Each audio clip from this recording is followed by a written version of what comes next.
Hello, welcome back to my channel. అయితే ఈరోజు special ఏంటిది అనుకుంటున్నారా? అదేనండి, షీర్ కుర్మా అయితే ప్రిపేర్ అయితే చేస్తున్నాను. ఈరోజు మా బాబు బర్త్డే, ఆయన కోసం అయితే ఈ షీర్ కుర్మా అయితే చేస్తున్నాను. అయితే ప్రాసెస్ చూసేద్దామా? ముందుగా అయితే ఒక గిన్నె పెట్టుకున్నాను. అందులో ఫుల్ క్రీమ్ మిల్క్ అయితే యాడ్ చేశాను. దాని తర్వాత నార్మల్ మిల్క్, ఈ రెండు మంచిగా వేసి సిమ్లో అయితే వేడైతే చేస్తున్నాను. అండ్ దాని తర్వాత ఒక కప్పులో అయితే కొంచెం వాటర్ తీసుకొని 1 శాషే మిల్క్ పౌడర్ వేసి మంచిగా అయితే ఉండలు లేకుండా అయితే కలుపుకుంటున్నాను. ఉండలు ఉండొద్దు కొంచెంవి మిల్క్ పౌడర్లో. ఇది మిల్క్ పౌడర్వి ఆ పాలలో వేసి మంచిగా సిమ్లోనే వేడి చేస్తున్నాను. మంచిగా పాలు చిక్కగా పడే వరకు.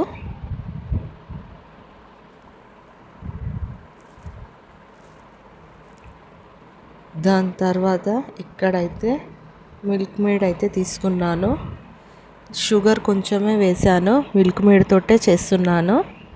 మిల్క్ మేడ్ తోటి చేస్తే టేస్ట్ చాలా బాగుంటుంది. అండ్ ఇక్కడనేమో మిల్క్ మేడ్ మనకు స్వీట్నెస్ ఎంత కావాలో అంత అయితే వేసి చేస్తున్నాను. అండ్ దాని తర్వాత కొంచెము షుగర్ బి యాడ్ చేసేసాను.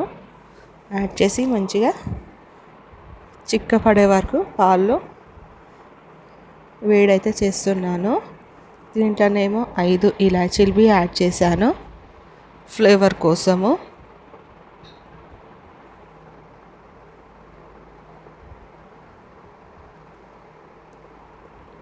మంచిగా ఇక్కడైతే పాలు అయితే వేడైపోయింది. ఇలాచీల స్మెల్ అనేది రావాలి కదా పాలల్లో.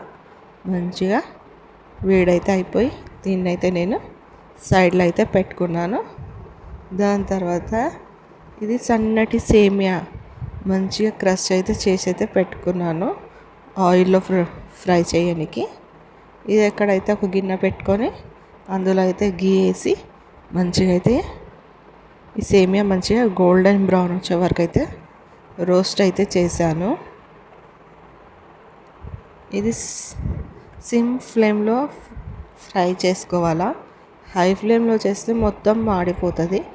SIM flame okay. ఇక్కడైతే మంచిగా గోల్డెన్ బ్రౌన్ వచ్చే వరకు అయితే ఫ్రై అయితే చేసుకుంటున్నాను. అండ్ పాలల్లో ఇది కొంచెమే వేసుకోవాలా. ఎక్కువ వేసుకుంటే గట్టిదనంగా అయిపోతుంది. షీర్ కుర్మాలో ఇది సేమియా అనేది కొంచెం వేసుకొని చేస్తే మనకు షీర్ కుర్మా లాగా కన్సంట్రేషన్స్లో వస్తుంది. దాని తర్వాత ఇక్కడ ప్యాన్ పెట్టుకొని ఇంకా కొంచెం నెయ్యి వేసి డ్రై ఫ్రూట్స్ అయితే ఫ్రై అయితే చేస్తున్నాను. ఇందులో బాదం, కాజు, సిరోంజి మంచిగా అయితే రోస్ట్ అయితే చేసుకున్నాను. నా దగ్గర ఇవే ఉన్నాయి డ్రై ఫ్రూట్స్, అందుకే ఇవే యాడ్ చేశాను. మీ దగ్గర ఉంటే పిస్తా బి యాడ్ చేసుకోండి. టేస్ట్ అయితే ఇంకా బాగుంటుంది. ఇలా అయితే మంచిగా రోస్ట్ అయితే చేసుకున్నాను. మళ్ళీ ఆ పాల గిన్నె పెట్టి అందులో నా దగ్గర కొంచెం నెయ్యి ఉంటే అది వేసి మంచిగా అయితే మసలనికి ఇచ్చాను. ఇది పాలు బాయిల్డ్ అయ్యే వరకు, అప్పుడు వరకు ఈ షీర్ కుర్మా ఒక గిన్నెలో తీసుకొని అందులో పాలలో అయితే వేసుకున్నాను. ఇదైతే మంచిగా అయ్యే వరకు అయితే వెయిట్ చేశాను. ఎందుకంటే సేమియా మంచిగా కుక్ కావాలి కదా. మంచిగా కుక్ అయ్యే వరకు అయితే కలుపుకున్నాను.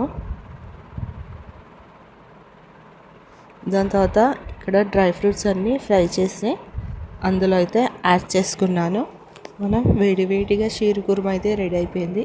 ఇది ఫ్రిడ్జ్లో పెట్టుకొని తింటే టేస్ట్ అయితే చాలా బాగుంటుంది చల్లగా. మా బాబు కోసం అయితే ఇలా అయితే షీర్ కుర్మా అయితే రెడీ చేశాను. మీరు మీ ఇంట్లో ట్రై చేయండి, టేస్ట్ అయితే చాలా బాగుంటుంది. దాని తర్వాత ఇందులో కిష్మిష్ బి యాడ్ చేసుకున్నాను. ఈ షీర్ కుర్మాని చూస్తే మీకు ఏం గుర్తుకొస్తుంది? కామెంట్ బాక్స్లో పిన్ అయితే చేయండి. టేస్ట్ అయితే అదిరిపోయింది. ఈ వీడియో నచ్చినట్లయితే లైక్ అండ్ సబ్స్క్రైబ్ అయితే చేసుకోండి.